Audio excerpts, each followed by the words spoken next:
La peste negra, la viruela y el HIV han sido de las pandemias más devastadoras de la historia de la humanidad. Entre estas tres se han llevado hasta el momento la vida de más de 500 millones de personas. De hecho, solo por dar un ejemplo, la peste negra en el siglo XIV se llevó del 30 al 50% de la población europea. A Europa le costó más de 200 años recuperarse. Por otro lado, la viruela, un virus erradicado, se ha llevado la vida de millones de personas y aún tenemos muestras de dicho virus en ciertos laboratorios de máxima seguridad. Respecto al HIV, este virus es un virus que ya a más de 30 años de haberlo descubierto, no podemos encontrar todavía una vacuna efectiva. Más de 30 millones de personas se han muerto de esta enfermedad y más de 40 millones de personas en el mundo son portadores del VIH. Cada vez estamos más cerca de la vacuna, hay mucha información sobre esto. De hecho, 2 personas han logrado curarse. Hola a todos, soy el Dr. Juan Ignacio Beller y te voy a contar esto y muchas otras curiosidades sobre estas 3 pandemias: peste negra, viruela y HIV. Hablemos de peste negra. Si yo fuera un médico de mediados del siglo XIV, estaría vestido más o menos de esta manera.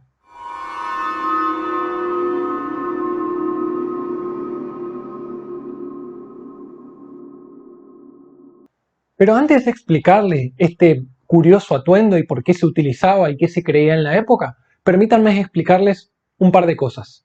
La peste negra es causada por un bacilo gram negativo, es decir, una bacteria denominada Yersinia pestis. Obsérvense aquí.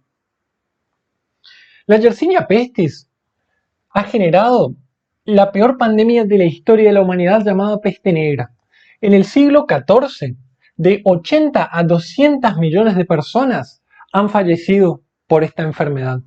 Esta enfermedad se dice, según los datos más alentadores, que ha diezmado un 30% de la población europea. Otros datos hablan de hasta el 60%. En el medio quedan los porcentajes más conservadores.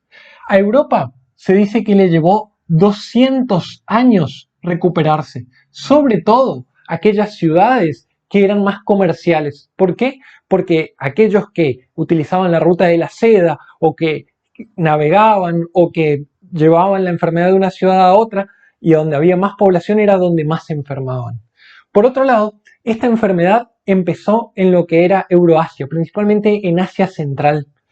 Desde Asia Central, a través de los caminos de la seda, fue llevado al continente europeo y en el continente europeo generó la destrucción de su población en este siglo. Como ustedes saben, en el siglo XIV las personas convivían con las ratas, las pulgas y los piojos, es decir, las ratas, las pulgas y los piojos eran los que transmitían la enfermedad.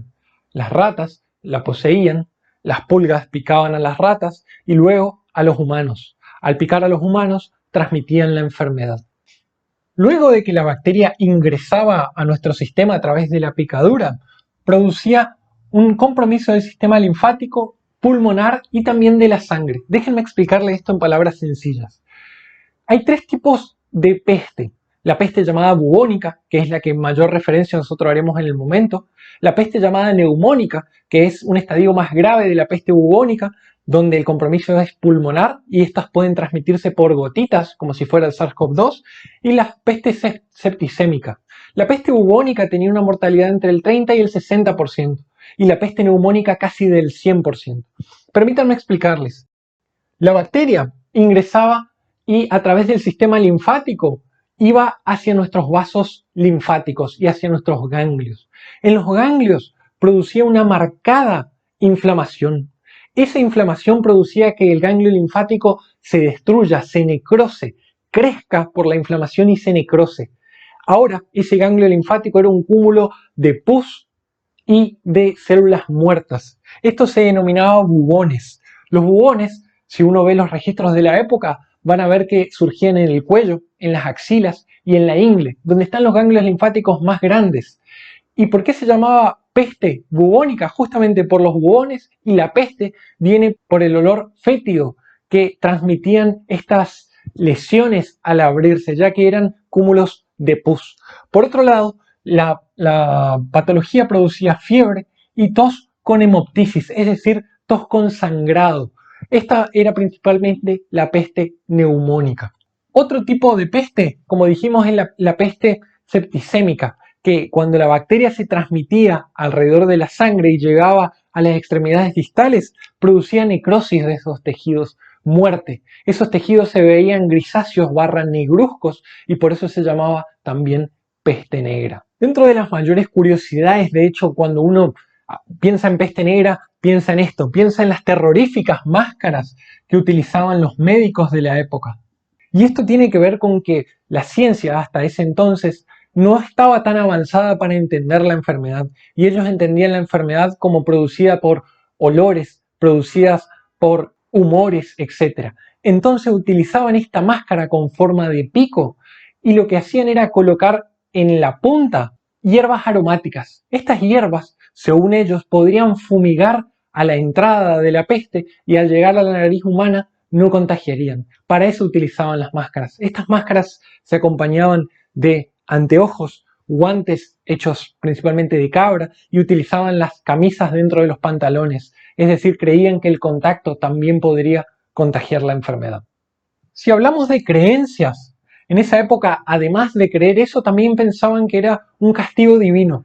Es decir, que los dioses habían castigado al pueblo por sus pecados. Por otro lado, otra de las teorías más radicalistas hablaba de que los judíos habían envenenado el agua.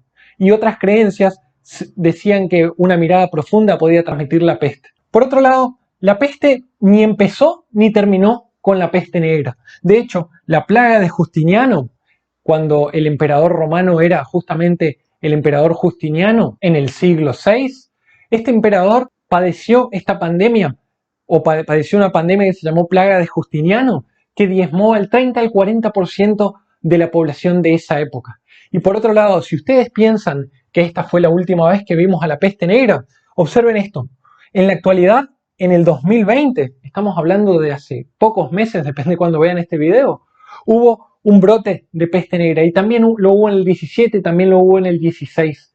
Este brote empezó en una niña de 12 años. Esa niña desarrolló fiebre, desarrolló los bubones y finalmente falleció. Luego, 45 personas en la República Democrática del Congo fueron infectadas. De estas 45 personas, aún con los conocimientos actuales, el 20% falleció. Y estamos hablando de un tratamiento sencillo, que consiste en antibiótico terapia. Simples antibióticos dados a tiempo pueden no solo prevenir, sino tratar de manera muy adecuada la enfermedad. El diagnóstico tardío es mortal. Y fíjense por otro lado, cuando hablamos de prevención, porque claramente esta bacteria aún no fue erradicada, tenemos que hablar de la higiene, el evitar el hacinamiento, el evitar el contacto con animales como ratas o como insectos como pulgas y evitar el manejo de cadáveres de animales. Además, aquellos pacientes con la peste, sobre todo la neumónica, deben ser aislados del medio familiar. Está claro ahora que la peste negra fue una de las peores pandemias, si no la peor, de la historia de la humanidad. Que continúa ocurriendo en el siglo XXI es una clara deuda de la sociedad con la humanidad. Hablemos ahora de viruela. La viruela es considerada la segunda peor pandemia de la historia de la humanidad. De hecho, solo en el siglo XVI, durante la pandemia de viruela, murieron 56 millones de personas. Aquellos que no morían quedaban con la cara y los miembros desfigurados por las lesiones. Los que no quedaban desfigurados o no morían quedaban ciegos. La viruela es causada por un virus llamado variola virus. Observen, tiene en su interior ADN. Ese ADN está recubierto por una cápside que tiene una forma, fíjense, de 8, una forma de mancuerna. Este virus además tiene una envoltura y ha producido en el siglo XVI hasta 56 millones de muertes. De hecho, se cree que el 90% de los nativos americanos murieron con o a consecuencia de viruela. Por otro lado, la caída del Imperio Azteca tuvo fuerte relación con que los europeos trajeron la viruela a América. Si nosotros hablamos del origen de la viruela, hasta hoy no se sabe a ciencia cierta qué pasó. De hecho, se ha encontrado hasta hace poco tiempo en momias que datan de 300 años antes de Cristo al virus viruela. Fíjense qué interesante. Por otro lado, la transmisión de la viruela se da a través de gotículas y lesiones, gotículas tipo SARS-CoV-2 y las lesiones. Dentro de los signos y síntomas que afectan principalmente a bebés y niños y tienen una mortalidad del 30%, se presentaba con una fiebre muy alta, vómitos, pero lo más característico era esto, las lesiones. Unas lesiones que empezaban con enrojecimiento. Ese enrojecimiento crecía, formaba una pápula con contenido denso. Eso se ulceraba en el centro y cambiaba su contenido por un contenido purulento. Ese contenido purulento contenía al virus viruela. Luego eso se secaba y generaba costras. La persona continuaba infectando hasta que las costras se caían. Había veces que las costras o las lesiones eran tan marcadas que provocaban una deformación extrema, sobre todo de los miembros y de la cara, unas cicatrices muy impresionantes. Dentro de las curiosidades de la viruela está el experimento de Edward Jenner. Edward Jenner es considerado uno de los padres de la inmunología e hizo un experimento que sin duda en nuestra época sería considerado un horror. Lo que hizo Edward Jenner fue, lo primero que él notó era que las vacas tenían lesiones similares a las de la viruela humana.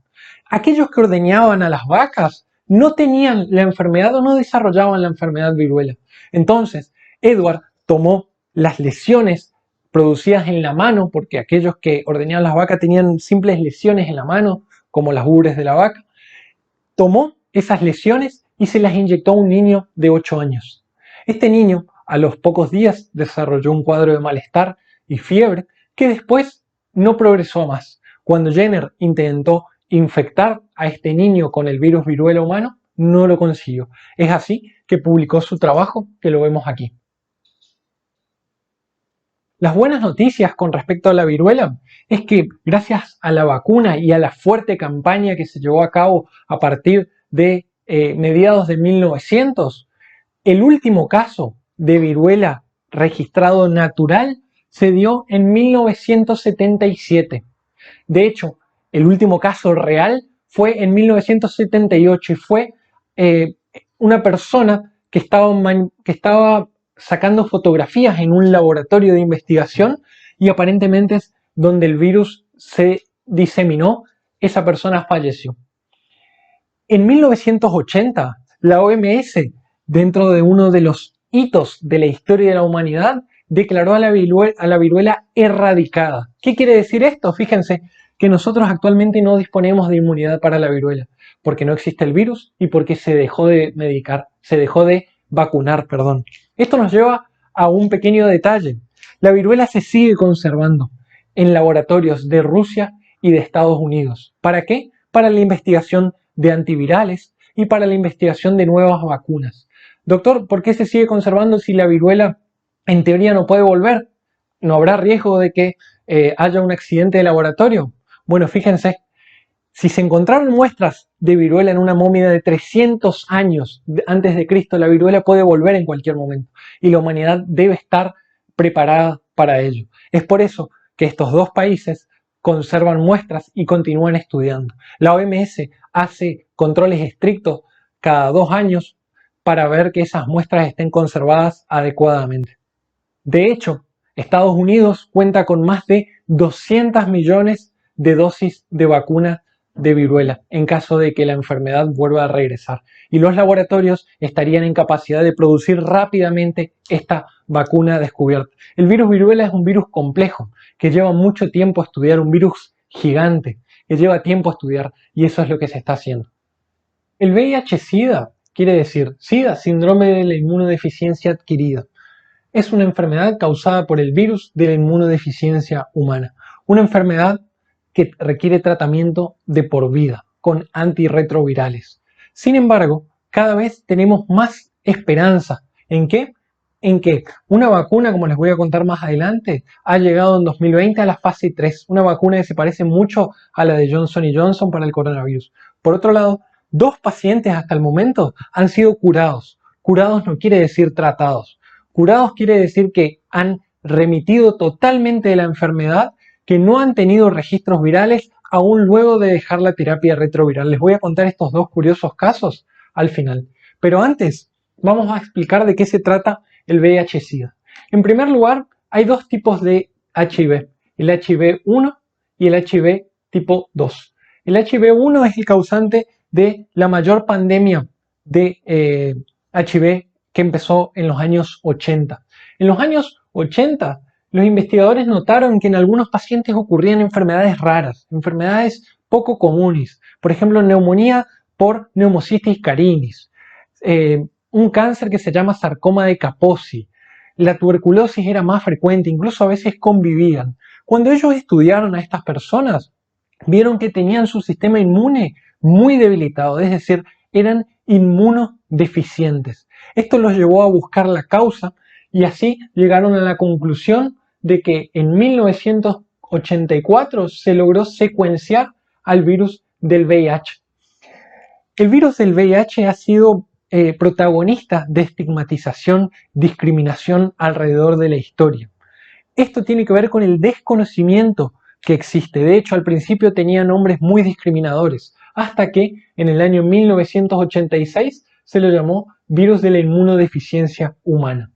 Hasta la actualidad, hasta el 2019, se cree que hay unos 40 millones de infectados activos en el mundo.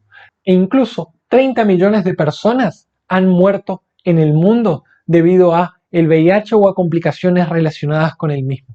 La discriminación que se da, además de la morbilidad y la mortalidad del VIH, tiene que ver con el desconocimiento que existe sobre el medio de transmisión. Está claro que la transmisión del VIH, la principal forma es a través del sexo desprotegido. Por otro lado, también puede contagiarse a través de compartir agujas, a través de el pinchazo de agujas contaminadas, por ejemplo, en personal de salud o en personas con adicciones intravenosas que comparten las jeringas. Es por eso que atender a esta problemática es fundamental. Y por otro lado, la transmisión vertical, es decir, de la madre al hijo durante el embarazo, el parto o la lactancia. Sin embargo, la transmisión no se podría dar si el paciente está totalmente tratado con antirretrovirales y tiene cargas virales indetectables. Esto en la actualidad se puede lograr gracias a los avances de los antirretrovirales para el HIV. Ahora, no se contagia el VIH a través de abrazos, a través de apretones de manos o a través de compartir elementos personales. Esto tiene que quedar claro. Hablemos rápidamente del VIH. El VIH es un virus que en el centro del mismo contiene ARN, material genético ARN, pero también contiene una enzima que la va a ayudar más adelante. De hecho, este virus va literalmente a atacar a las células del sistema inmune y entre ellas principalmente a los linfocitos tipo CD4. Cuando el virus se acerque lo suficiente a los linfocitos, utilizará los receptores de membrana para ingresar a la célula. Una vez dentro de la célula, se liberará su material genético y su enzima, la que les dije antes, importante, convertirá su ARN en ADN. Este ADN literalmente se acoplará a nuestro ADN, quedando la información genética dentro del nuestro. Ahora, cuando el linfocito esté activo, generará cientos de miles de copias del virus que terminarán destruyendo al linfocito y liberará al virus a la sangre.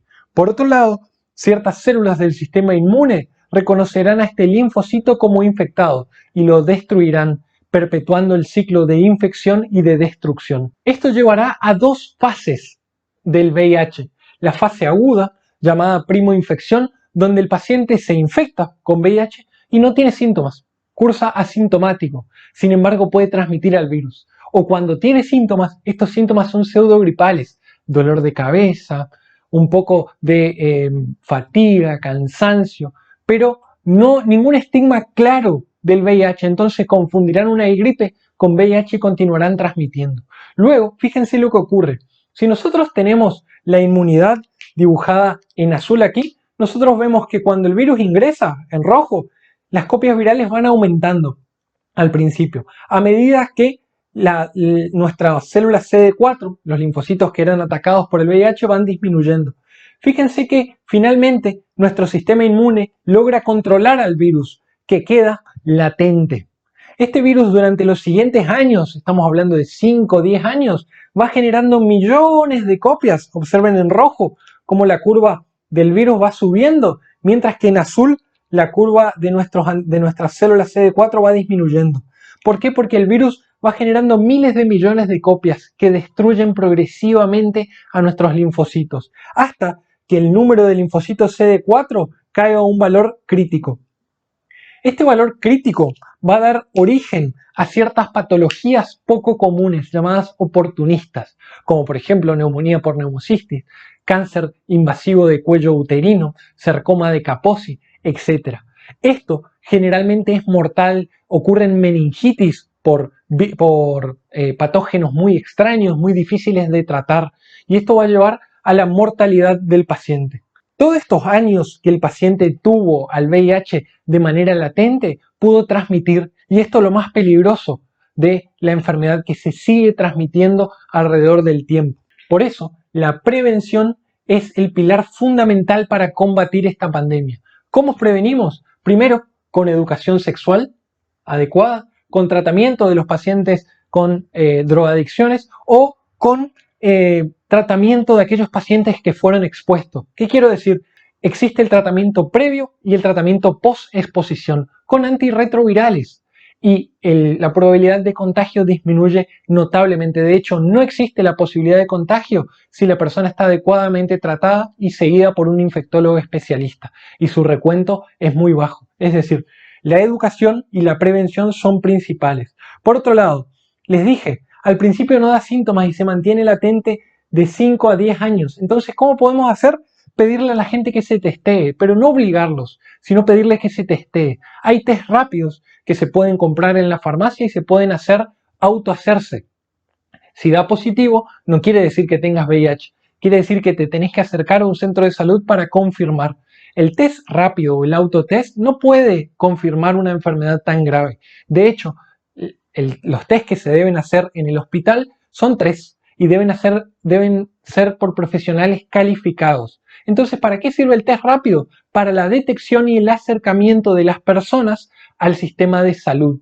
¿Por qué? Porque de esta manera disminuimos el contagio. Por otro lado, hablamos del tratamiento.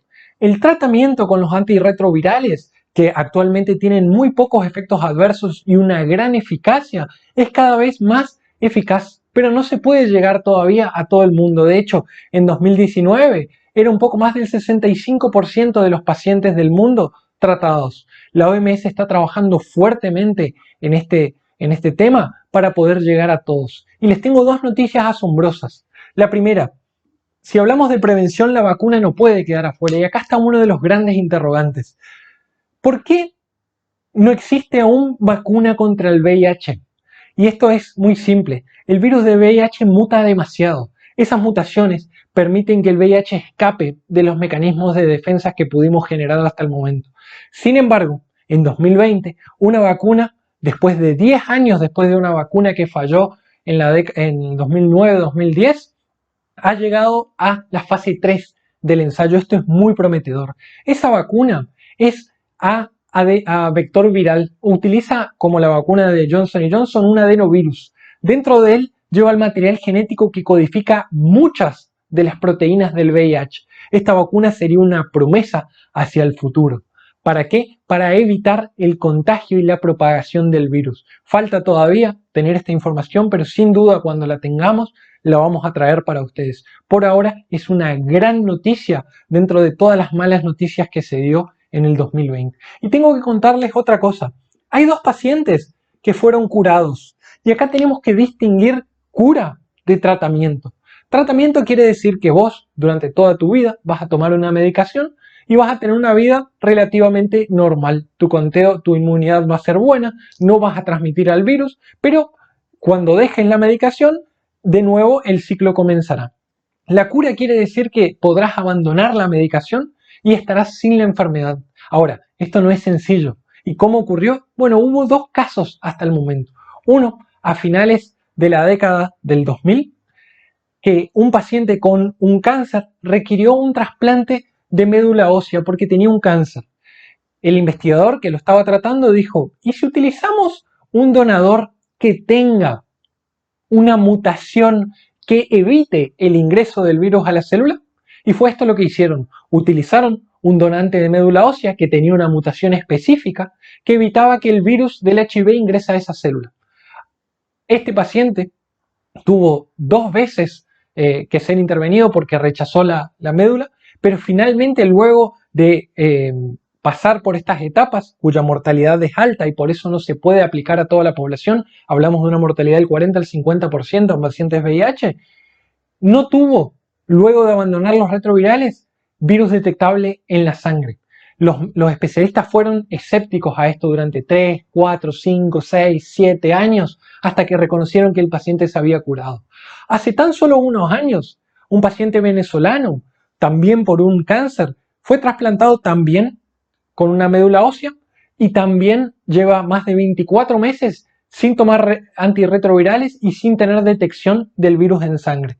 Esto no quiere decir que este trasplante de médula ósea se les pueda hacer a todos, dada su alta mortalidad, pero quiere decir que la ciencia poco a poco está ganando la batalla contra el VIH.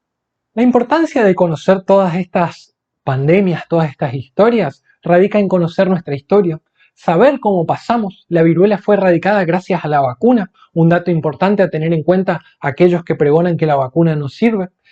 Conocer las enfermedades, saber prevenirlas, informarnos, dejar de estigmatizar a aquellos que están enfermos con algunas de estas patologías, la viruela por suerte no existe, y poder acompañar al paciente, al familiar y al amigo. Espero que esta charla te haya sido realmente útil. Déjanos tu comentario, tu like y seguinos en nuestras redes sociales. Te mando un gran abrazo desde nuestro lugar del mundo. Hasta luego.